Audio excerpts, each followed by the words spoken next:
Cool. There it is. All right, we're going. All right.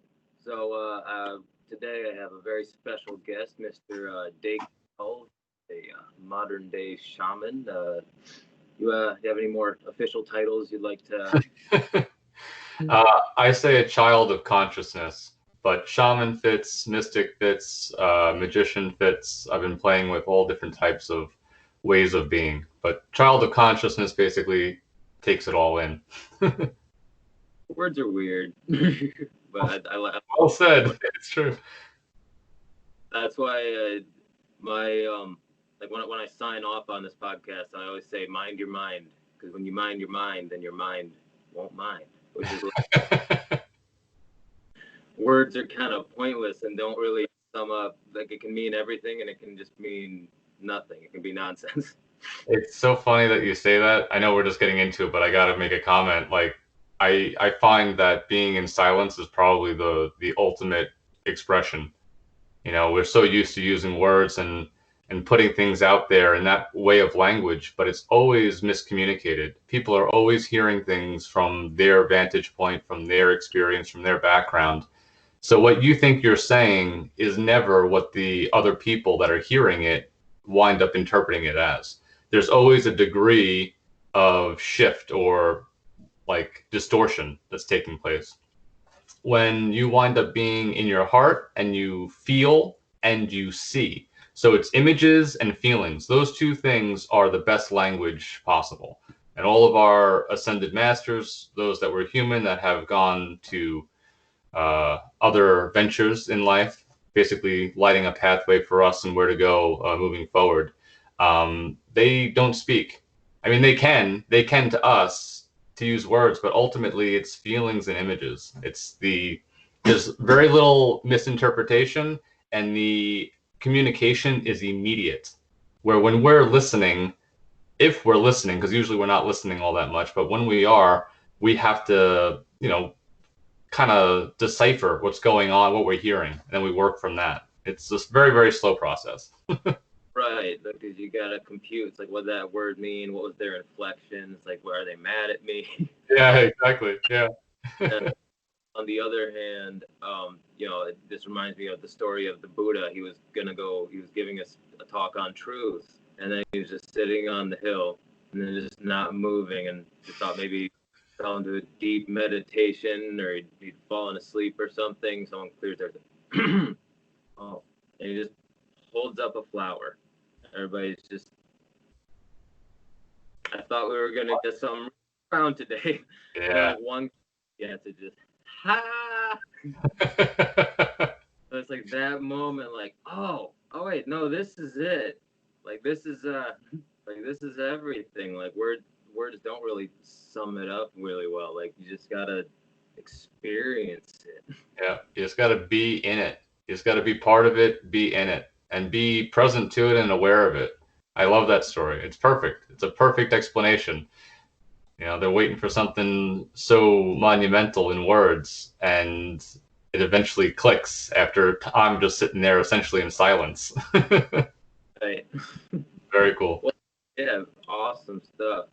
Well, hey, I wanted to get into a little bit more about like how you got down this path in your life, because it's not everybody. But mysticism is sort of like, it's like you kind of gotta know somebody, you know? Yeah.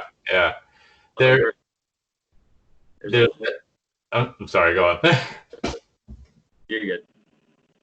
I was just saying, like, there's like a whole other world I can show you, and then it's like you can either choose to be like, all right, I'm going with that guy, or nah, that guy sounds. And you went head first into it. So yeah, tell me about your path.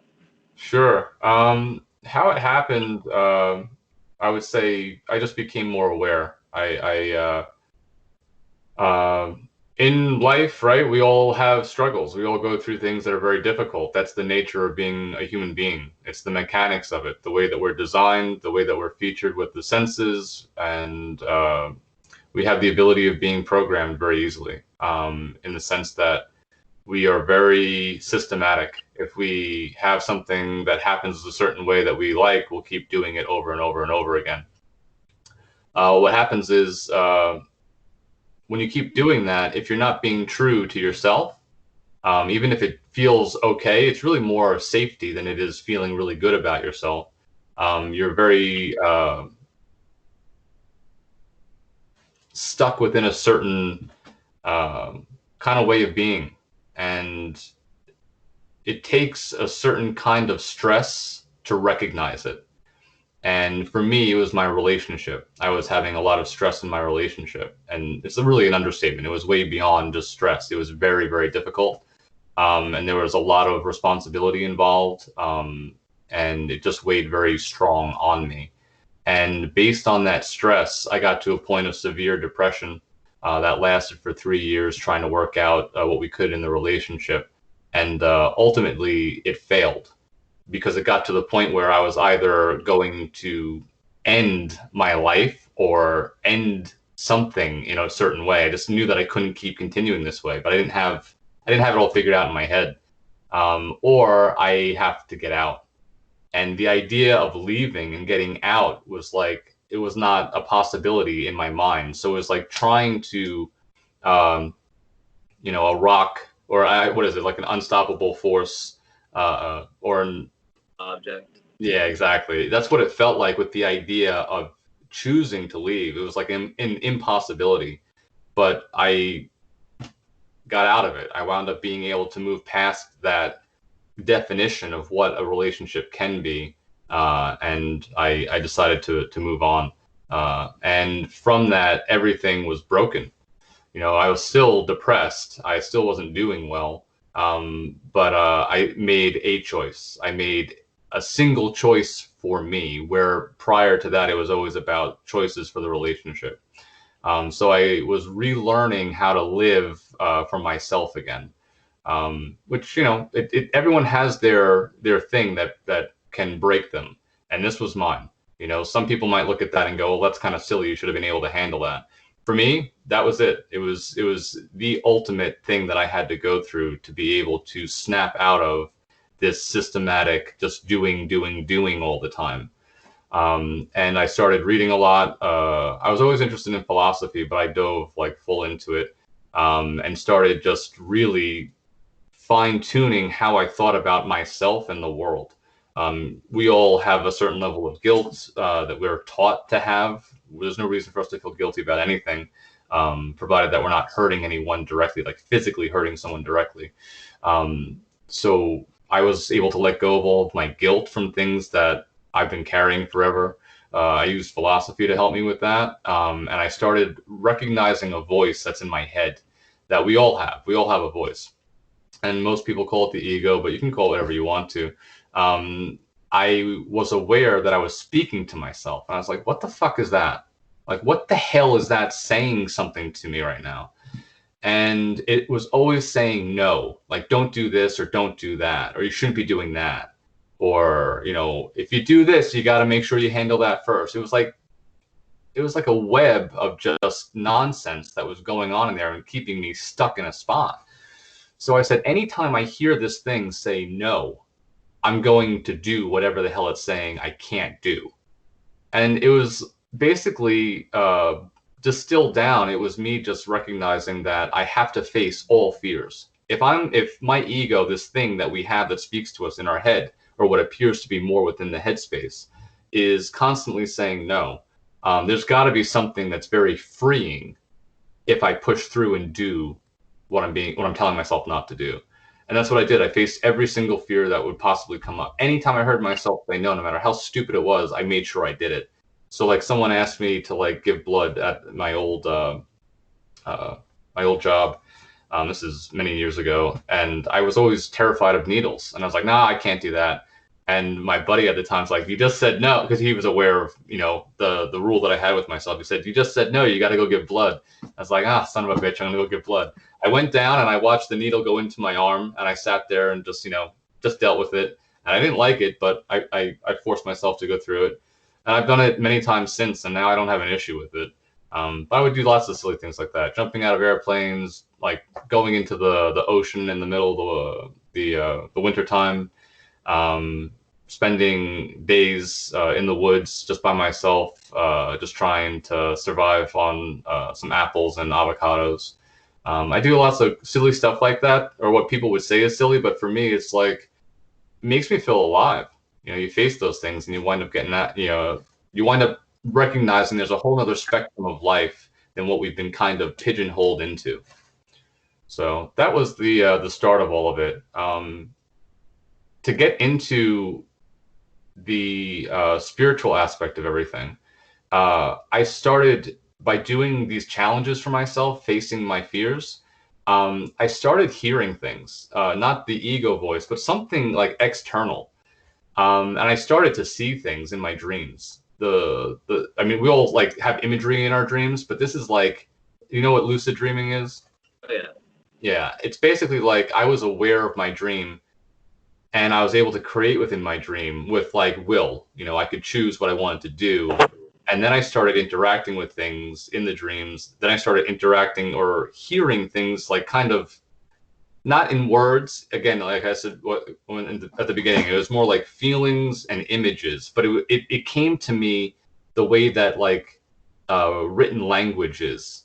I was able to understand it in words, even though I was feeling and seeing it. Hmm. Um, and that was a result of me just pushing myself to kind of face fears.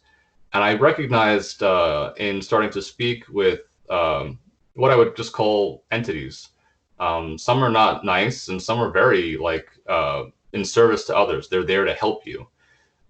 When you start shining your light a little bit more, when you start getting brighter, you become an attraction for everything that's outside of our dimension, if you want to call it that. Um, and yeah, you start to have things come in and want to work with you and speak with you. Some things like to trick you and play with you and tease you, and it's a spiritual like playground. It's a school. There's no doubt that like Earth is a massive school, and when you're open to it, you have the ability of having a lot of information come to you where you will grow from it if you choose to. If you start getting scared that there's things out there that, you know, will try to manipulate you and mess with you and like keep you going in circles, then you're going to get stuck in those circles. You know, it's something that as long as you know that you're true to yourself and you love yourself and you give love to everything else out there, there's nothing to hold you back. You can't get stopped. On your path. So that's what happened. I started facing fears and I wound up being able to speak to a lot of different things. And that's how I started to learn about how I can tap into other people's energy and help them to open up a little bit more. And that's how we met, right? Yeah, that's right. We had our session. Yeah, but yeah, I wanted you touched on a couple really cool things there. Like, first of all, like, losing all hope was freedom. I think that was from Fight Club. Um, Yep.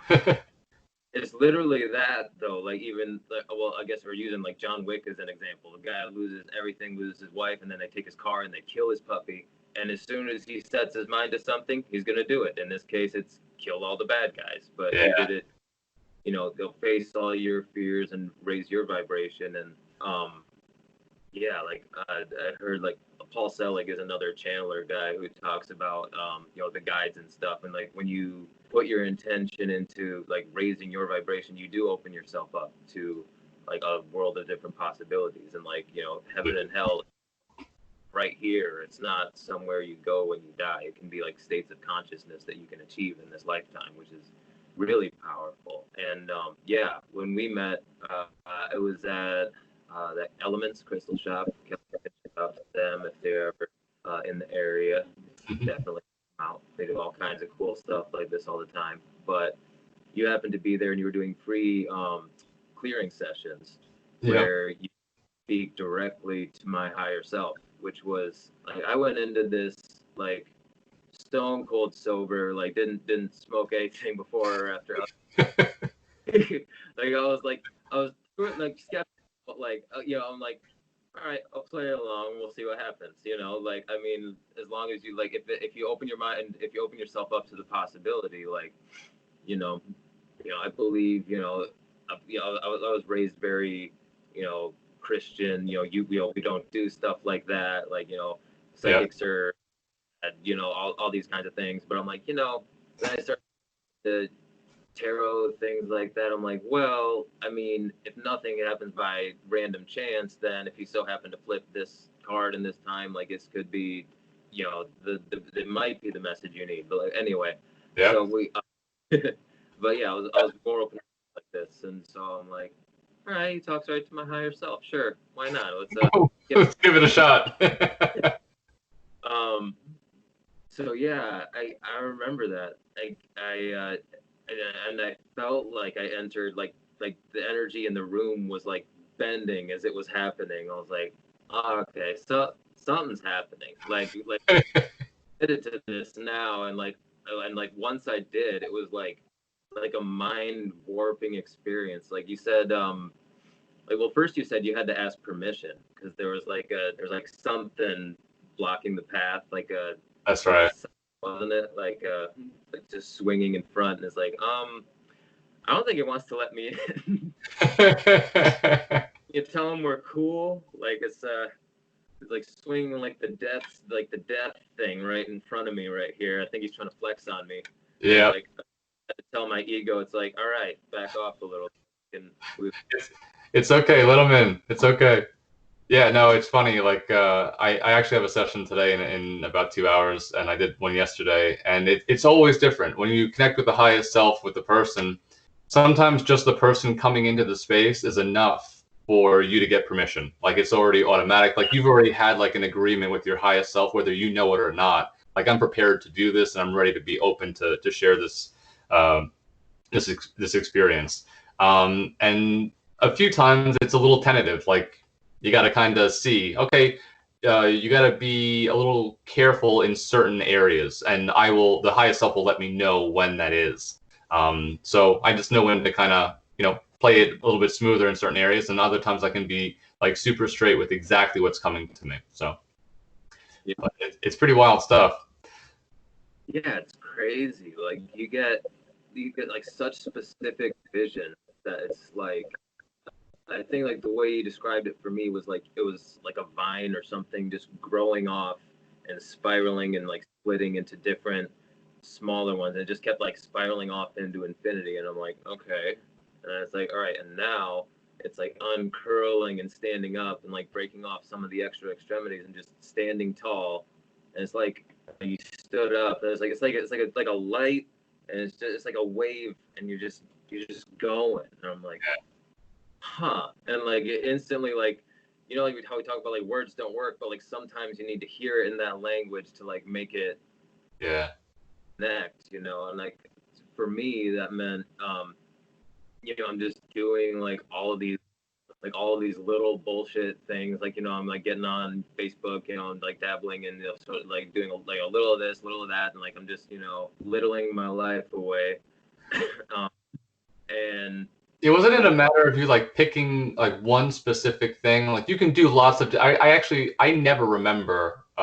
It could be like the day after a session. I won't remember that session. But you talking about it now reminds me that you have always been super creative, and we're always loving to play in lots of different mediums, lots of different areas of creativity. And it was really about, hey, that's great, but choose one to be like exceptional at and work at that. And as you continue working on that, you can take on other projects as you see fit. That's kind of what I recall. yeah, that's kind of what it meant. And like once you get, yeah, I think you said like once I get to that point where I'm doing just one thing, it'll be like a wave, like not like a violent like crashing wave, but like I just like pick people up with me and like take That's them right. along. And that's like kind of what I've been experiencing because you know, talking about doing things that scare you or whatever. I'm gonna get in a boxing match on this Saturday, That's and this awesome. guy, yeah. So it's called Street Beefs. There's a Okay. whole channel, and it's actually a really big deal now. They get like millions of views on some of their videos, and like, Wow. oh yeah, like I could be like world famous overnight. So like, be glad you met me now. That's awesome. I gotta watch it. When is it? This weekend? Yeah, this weekend, 4th of July. Very And cool. like, Yeah, and the guy is I'm actually, it's gonna be like a mixer event, so it's like an open weight. No, like doesn't matter what experience. They basically draw names out of a hat.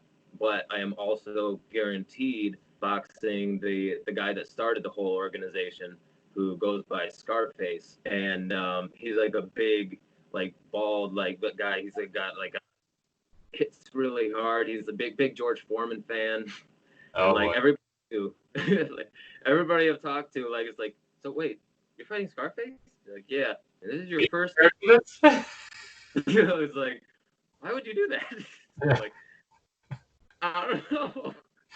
Well, I saw that you're really into UFC, right? Like Ultimate Fighting. Yeah, yeah. That was that's like what I really wanted to do, but like I kind of tended to like avoid just boxing because I like, closing distance, like using my grappling to avoid damage. But now, like he's got like a knee injury and stuff, so he doesn't do MMA rules or anything. I'm like, okay, that's fine. Yeah. But I'm like a little out of my element, and so like, but it puts me into this like hyper focused sort of flow state, like when I really get into it and stop like overthinking, like, oh, what's going to happen, what's going to do, like, but and focusing exactly on what is. I think in the book of Five Rings, Miyamoto Musashi, he calls it the void. And like, the way is void. Like, is it like you gotta, like, there's no before, there's no after. Like, it's about being like in that precise moment. And he found that through sword fighting people to the death. So, and yeah, he became, and then like later on in his life, he got more into, philosophy and art and all kinds of things like that, because like he had already mastered one thing. And I think that is, there's something to be said for, putting all of your focus into one thing. They said that he was so single-minded in the practice of becoming a better sword fighter that he neglected everything else. Like he like his hair grew out. He was like wild. He was looked disheveled all the time.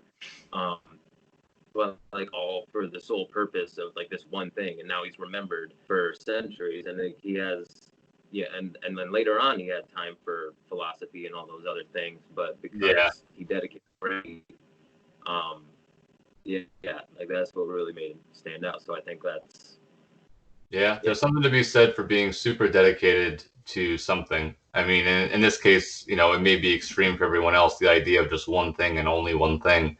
But at least starting off and just doing that, there's something to be said for discipline. And like I was saying earlier, with regards to getting to a space by facing fears where I started to be fully aware of what I truly am as a spirit and what all of us truly are as a spirit being compressed into a physical form. Spirit becomes soul, and soul has a trajectory that moves down, and that's where we get this body from, this emotional, physical, and mental body. Um, you know, when you are disciplined in something, no matter what it is, sword fighting, meditation, or just loving people, it doesn't even have to be a physical act. It could just be the idea that I love everyone. Those things, if you stick with it and be consistent with it, things open up in a way where you go, wow, this world is not at all what I expected it to be. And this sword master talking about the void, it all leads to the same place. It all brings you to that void. And that void is not a scary thing. At first, if you do experience that, um, I don't know. Even when I first experienced it, it was just so different, the feeling. But it wasn't that I was afraid. I just had to kind of come to some sort of comprehension. Not during it. During it, you can't. But afterwards, you kind of like have to piece together what the hell was that. Mm-hmm. And we all come out of nothing, and we all are everything. Using words again that make no sense. This makes no sense, right? But this is what it is. We all come out of nothing, and we are all every single thing that exists. And this experience as a human being is just a very limited, beyond that, limited doesn't even do the right justice, to what it is. It's so ridiculously limited in comparison to what we actually are. Our power, our abilities. You said before something about the idea of open up to possibilities, right? We are limitless possibilities. That's what we are. So it's interesting stuff. That idea of the void, tapping into that, people that do deep meditation that are able to get themselves into like a journey, can get to a spot where somewhere within the journey, towards the end of the journey, sometimes even right at the beginning of the journey, they experience void, and you can get panicked by it. But it's what you are. It's like you're looking into a mirror essentially without seeing anything, but you feel everything. Like you feel like everything all at once. Yeah, like I've had that similar experiences. I think like the way I think Ramdas is the one who speaks about like just Yeah. being awareness. Like that's like the most, we are eternal consciousness, and we get brought down to like this limited plane. And, oh yeah, the thing he said, one of my favorite quotes of his is, "We're all just God in drag." Like we're the same place. He said we come from nothing, and then we're also everything. Like it's like the same thing, just coming back over and over again. And sometimes it's to teach us lessons in this life, and like it's like everything happens for a reason, and it's all balanced and perfect. And I've like felt that a few times, like really deeply, like in Yeah. certain moments. Yeah. That's a incredible experience to have, and I feel like everyone's had like moments of it in certain spots, but we kind of like neglect it. Like it's, oh, that's just a, that was nice, but it's so quick to get lost, like to forget it, or not to really like be able to hold on to it and work with it. And we all have trouble with that. I mean, I remember as a kid like feeling certain things that were like, wow, there's something so much deeper going on than what I'm able to just see on the surface. And imagine, like, with what you felt and what I felt and what everyone's felt, like if we were able to like just expand that as our normal way of perceiving all the time, what could we do? We would be so limitless in what we chose to create together. There wouldn't be, again, the ego, that talking thing in the head that we all have, is a big piece for why it kind of falls apart.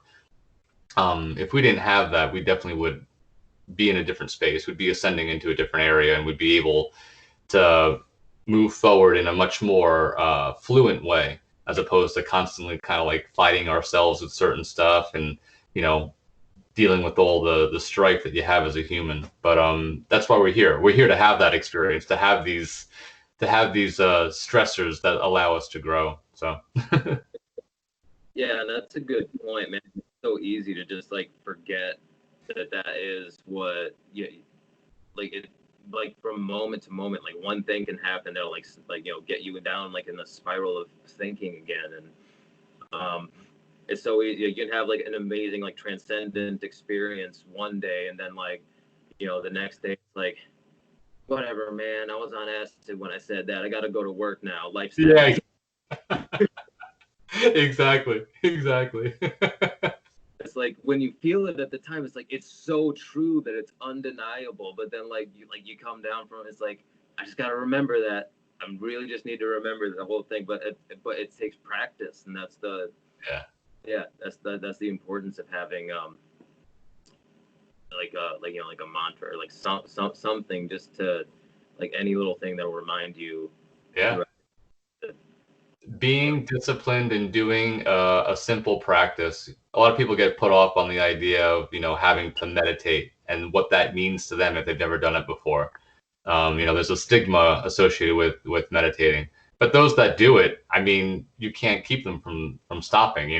But those that have not tried it yet and hear about it, it's like, that's kind of silly stuff. But um, whatever it is that you choose to do to keep yourself balanced, this is for everybody. I do it all the time as well. You stick with it. Just being disciplined. It's you don't even do it for a reward. You just do it because it feels like you have the ability of being centered, and you can be a better person, not just for like loving yourself, but like loving everybody else too. Like you're just more aware and present to the moment within the day. You're not freaking out about the past or like worrying about what's going to happen in the future. You just prepare yourself and move forward how you need to and the things that you enjoy doing. Mm-hmm. It's pretty simple, but we get caught up in a lot of other crap.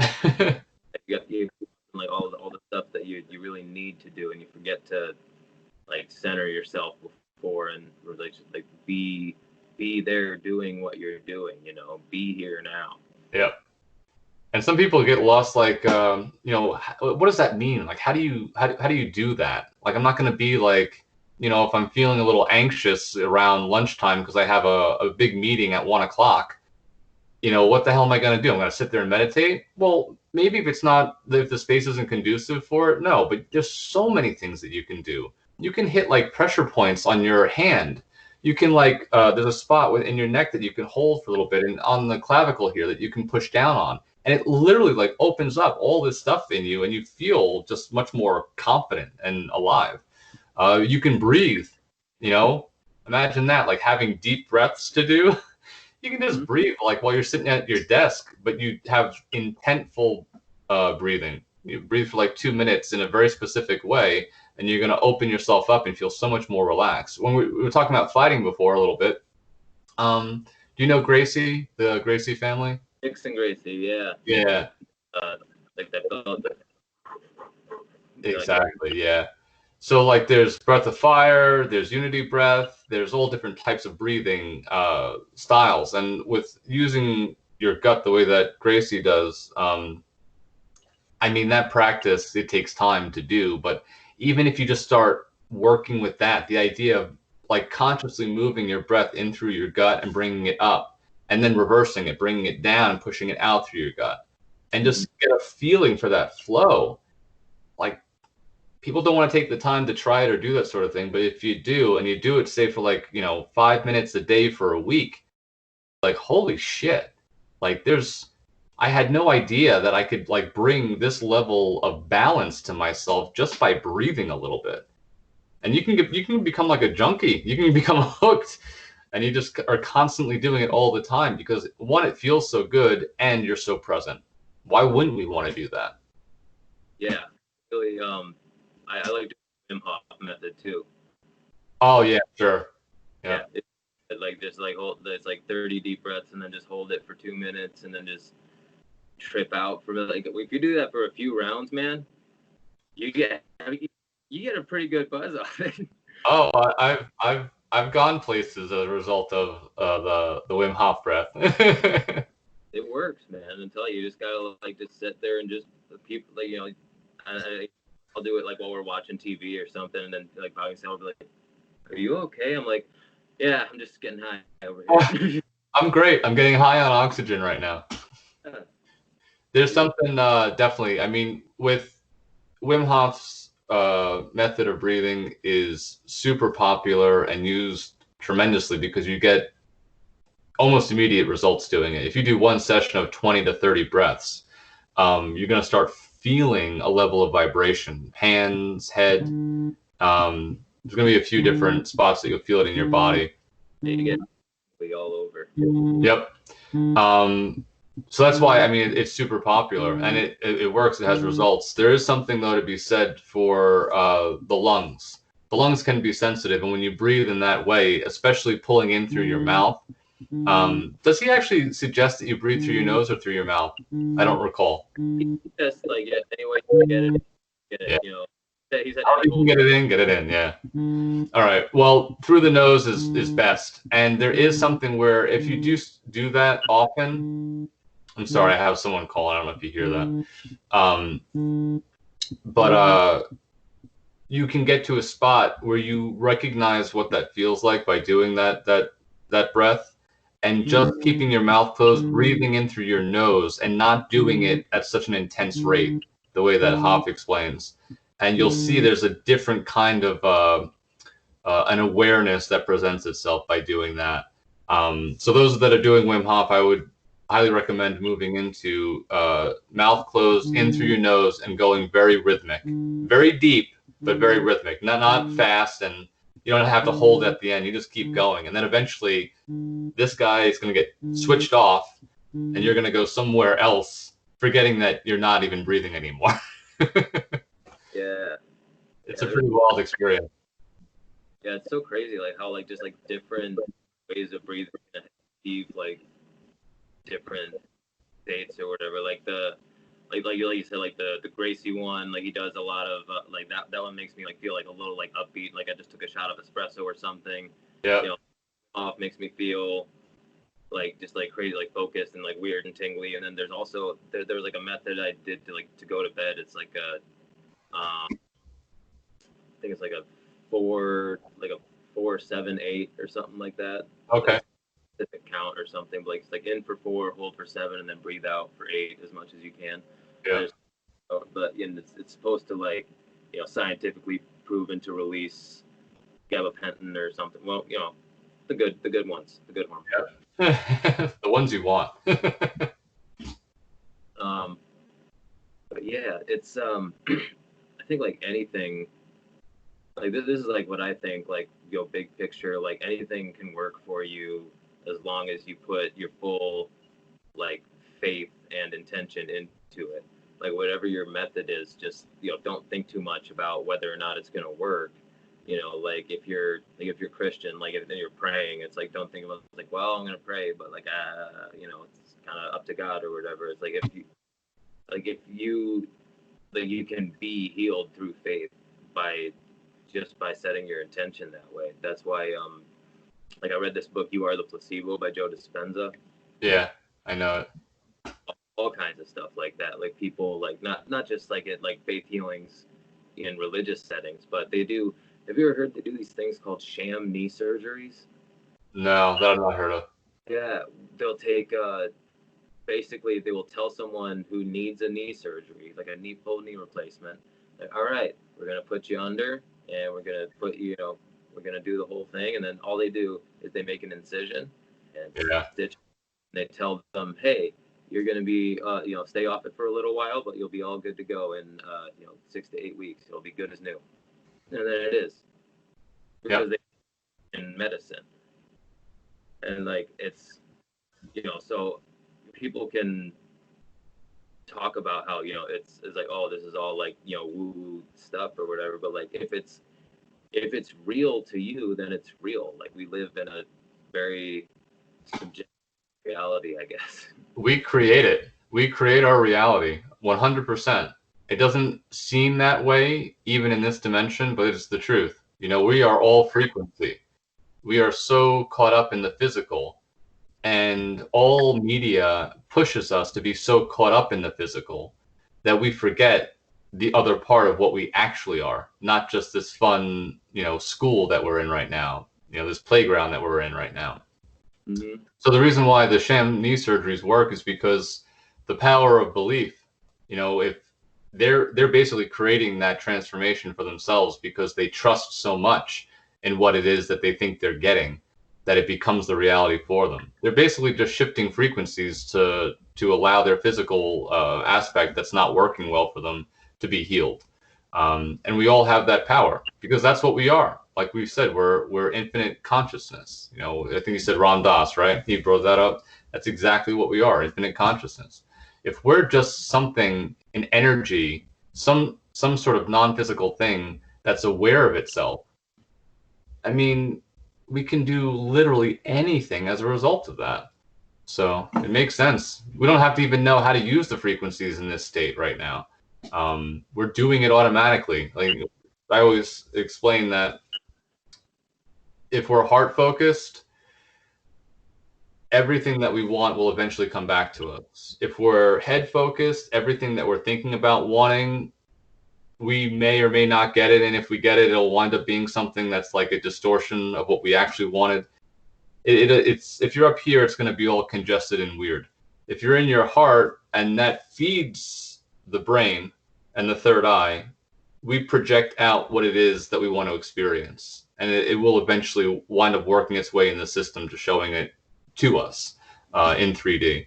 In 4D, it's going to wind up shifting as we progress. We're going to wind up doing the same exact thing, but it won't be as slow as it is here in 3D. Where if we're working from our hearts and we're looking to have something in terms of not physical, I mean, it could be physical, but it's more in terms of the experience that we want to have.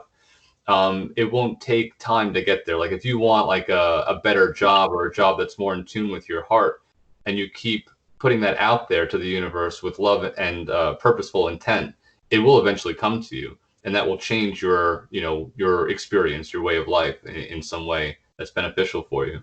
In 4D, it's going to be immediate. When we think of something from our heart, we can use imagery to create it, to show it to us, and it will be there right away. And that's, I've heard this before. I don't know how definite this is, but it seems to fit. It's like it's a nice puzzle piece coming together with another puzzle piece. Um, the reason why we're going through what we're going through here, I'm sure there's many reasons, but one, we're being weeded out essentially to get to a spot where those that are ready for that level of power can come up with everyone else. Because you're not going to want to have people that are coming up with you that are part of a collective in 4D that are still playing with like anguish and despair and, you know, hatred and anger, frustration. You know, those things are going to still pop up in some way, shape, or form. But the idea is you've grown in a way, you've developed yourself in a way where you can recognize it like that, and you don't have to generate it for the group. You don't have to create it for everybody else. I like that idea. I think it makes sense. But I don't like the idea of people being weeded out. I don't want to leave anybody behind. I want all of humanity to share in the freedom. But some people might not be ready for it when we decide to move, you know, when we decide to transition. So, but that's what we're doing. The more we learn in this time, how to have positive thoughts from here, from the heart. If we can continue to have positive thoughts here and being open to whatever the experience is, we have nothing that will hold us back. We're gonna, everything that's available out there to help support us to transition into the kind of life that we really want will automatically happen. You just stay in your heart and you work on positive feelings, positive thoughts, and positive images. Yeah. Seek first the kingdom of God, and the rest will be added unto you, right? Exactly. Words.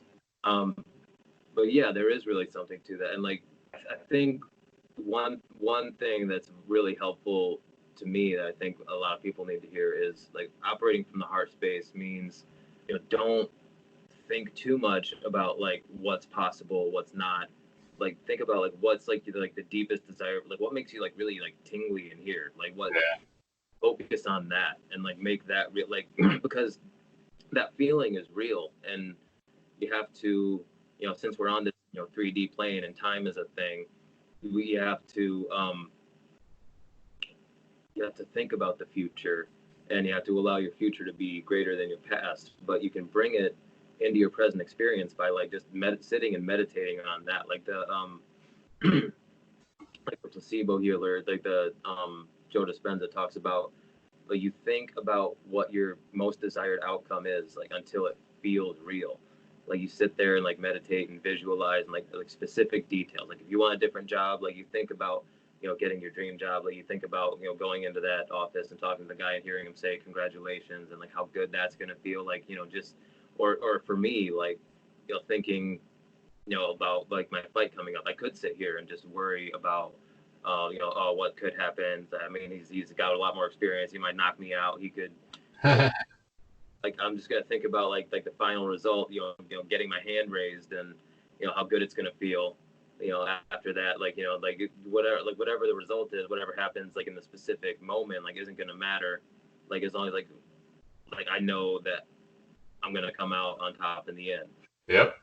Like you can do that just through yeah, like just think about it until it makes it real, and then your body will like physically adjust to what you wanted to do in that mental space. Yeah.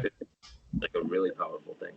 You generate the feelings. You know, if you get to that space, no matter how you need to do it, by, you know, visual techniques.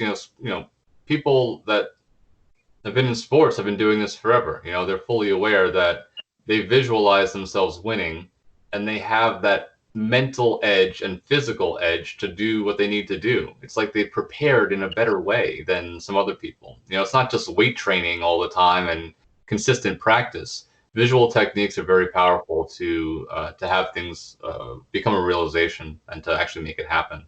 And if you feel it within you, especially within your heart, if you can generate that feeling, like what is it? Like if you were to think about a lemon, right? You slice a lemon and imagine yourself putting it into your mouth. You can create those like tannins, those feelings that you get, that sour idea in your mouth, even though the lemon's not there. It's the same concept. You wind up creating the feelings within your heart. You're going to make the experience that you want. Yeah. Well, hey, I think that's actually a really good note to end on. Like, so thank you so much for coming on, man. I really appreciate it. I My enjoyed pleasure, talking. buddy. My pleasure. Maybe I do a podcast as well. Maybe I'll have you on when the time's right for you guys. We could do it. Yeah, cool. It sounds good. What's the name of it? You want to plug it at the end here? Sure. A mindful studio with Daken Tul. Oh, okay, cool. If you put my name in, it'll show up easier. A mindful studio might bring up a few different places, but if you put my name in, it'll wind up pulling up. So. All right. Well, hey, thank you so much once again, and have a great rest of your day. Cool, buddy. You too. Bye bye.